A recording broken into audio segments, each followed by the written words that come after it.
মুকুন্দপুরের survey park থানা এলাকায় দ্রুত গতিতে বাইক চালানোর ফলে মৃত উচ্চ মাধ্যমিকের ছাত্র। মৃতের নাম আকাশ মাকাল, 18 বছর বয়সী।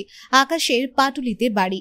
পুলিশ ঘটনাস্থলে পৌঁছে আকাশকে বাঘা যতীন হাসপাতালে নিয়ে গেলে চিকিৎসকেরা তাকে মৃত বলে ঘোষণা করেন।